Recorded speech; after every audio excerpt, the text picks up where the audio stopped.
You've probably seen the alerts blowing up your phone, but wow. Wow. The NBA landscape just got completely shaken up, didn't No, it? absolutely. It's one of those trades you hear rumors about, but when it actually happens, Yeah. seismic is the right word. Kevin Durant traded to the Houston Rockets. It still sounds kind of wild to say out loud. It really does. So, our mission today for this deep dive is to get beyond just the headline. We all know what happened, right? KD's a Rocket. But we need to dig into the why. Why now?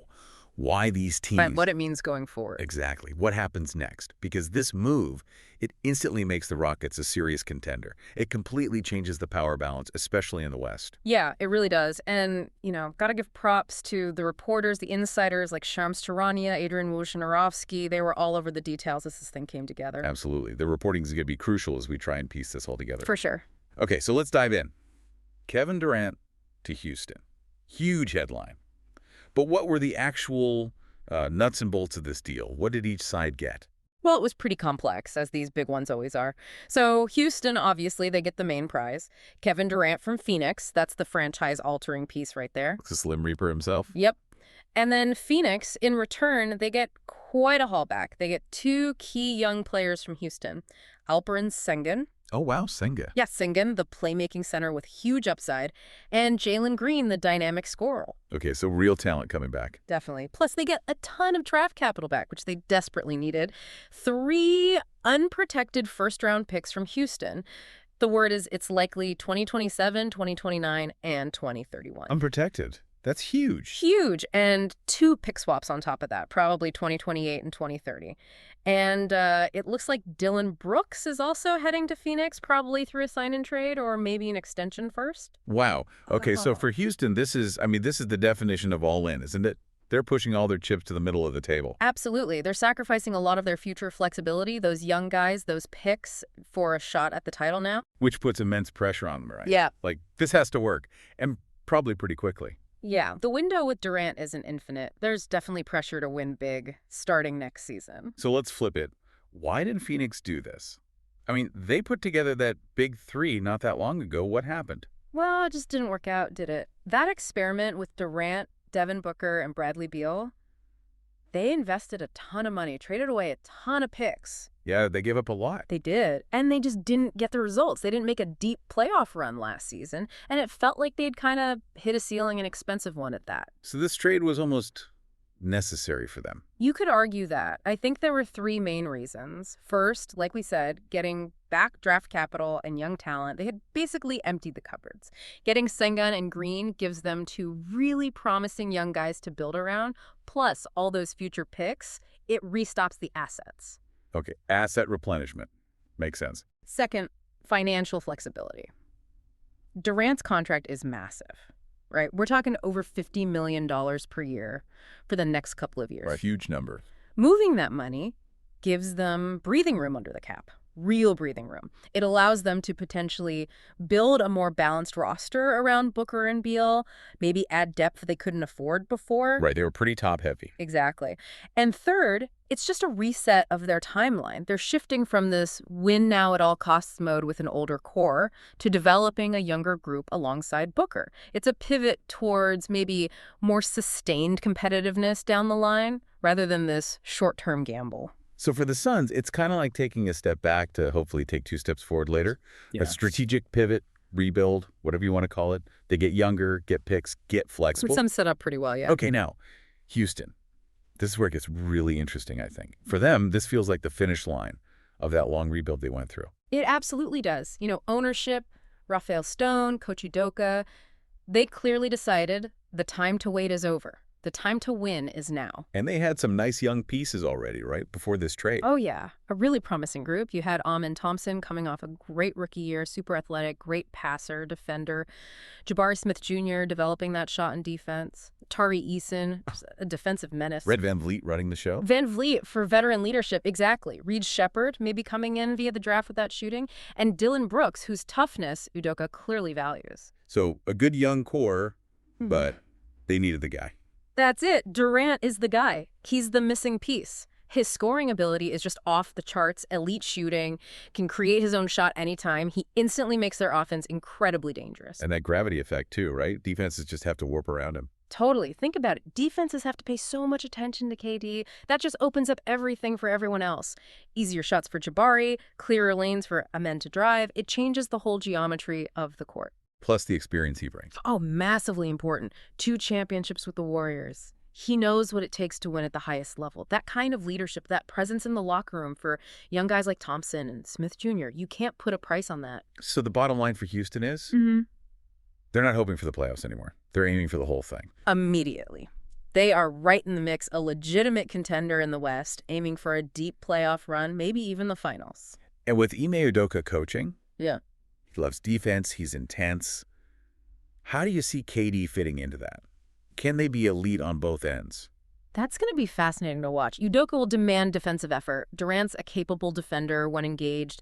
If they can blend Durant's offense with Udoka's defensive principles, yeah, they could be a really, really tough two-way team. Very formidable. Okay, let's talk about Jalen Green for a minute. He was the number 2 pick just a few years ago, a big part of this deal going back to Phoenix. His time in Houston was kind of up and down, wasn't it? It was. You saw these incredible flashes of scoring brilliance, just explosive athleticism. But then there were stretches of, questionable shot selection, defensive lapses, inconsistency. The potential is obviously immense. The lead athlete can score in bunches. For sure. But the efficiency, the decision-making, the defense, it wasn't always there consistently. Still, tons of talent. So this move to Phoenix, maybe a change of scenery is good for him. A fresh start. I think it could be. It feels like a chance for a new beginning. In Phoenix, maybe there's a clearer path for him to be a featured scorer, even alongside Booker and Beal. With the Suns shifting towards youth development now, maybe the pressure isn't quite as intense. Immediate championship pressure anyway. Right, the pressure's kind of shifted to Houston now. Exactly. So Phoenix can maybe afford to let him develop, work on his game, improve those efficiencies without needing him to be perfect right away. It might actually be better for his long-term development. Okay, so let's try and picture this. What do these teams actually look like on the court next season, say 2025, 26? What are the potential starting lineups? All right, let's sketch it out. For Houston, you could be looking at, say, Fred VanVleet at the point, Amen Thompson maybe at the 2. Thompson starting. Interesting. Could be. Or maybe Brooks slots back in there. Then Durant at the 3, Jabari Smith Jr. at the 4, and Steven Adams at center, assuming he's healthy and back. That's a big lineup.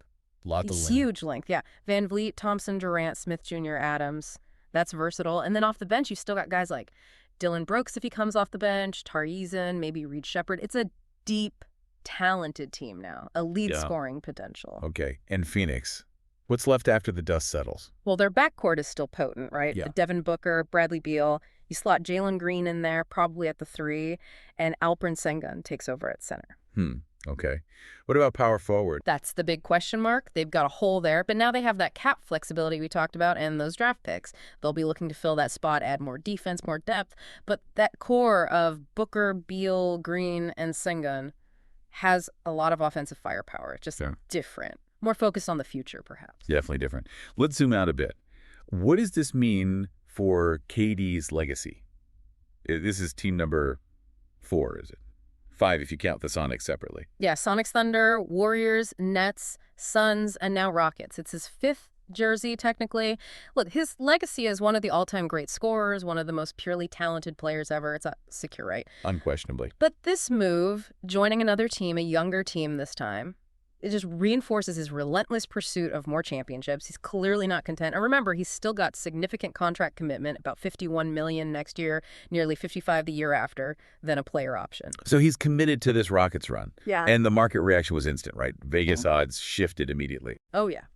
Rockets championship odds got way shorter. Suns odds got longer. The betting markets see Houston as a much bigger threat now, and Phoenix taking a step back, at least for the moment. And you have to think this kicks off more moves, right? Like the offseason just got thrown into hyperspeed. Absolutely. This happened even before the draft. It's going to ignite everything.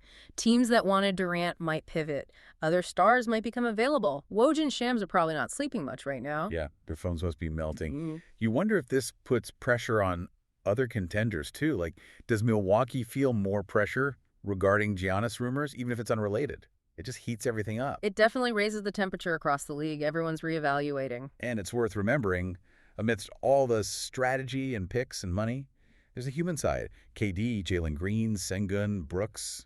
These guys are packing up their lives, moving cities. Big changes for them and their families. That's a really important point. We talk about assets and trades, but these are people navigating major life shifts. It's easy to forget that sometimes. We even saw, Senator Ted Cruz tweeting his excitement. Yeah, he's a big Rockets fan. Shows you the level of excitement down there. Kind of has that Pat Riley push all the chips in feel to it, doesn't it? Yeah. The Rockets are tired of rebuilding. They want to win now. No doubt about it. So to wrap this up, this Kevin Durant trade, it's just monumental. It completely redraws the map of the NBA, especially the Western Conference. It really does. You've got Houston going into hyper-aggressive win-now mode, while Phoenix makes a calculated pivot towards youth, picks, and future flexibility. Two completely contrasting strategies playing out. So the big questions for you, the listener, to think about. For Houston, did they give up too much? Can this gamble actually pay off with a championship? How fast can KD and this young core actually click together under Udoka? And for Phoenix, what's the long-term play? Can Jalen Green reach his potential in this new environment? How do they build around Booker and Sengun now? And maybe the biggest question of all, how does the rest of the league respond? Because they're scrambling right now. The dominoes have started falling. Definitely keep an eye on this. It's going to be a fascinating offseason. For sure. We encourage you to keep digging into this one yourself. Lots to unpack.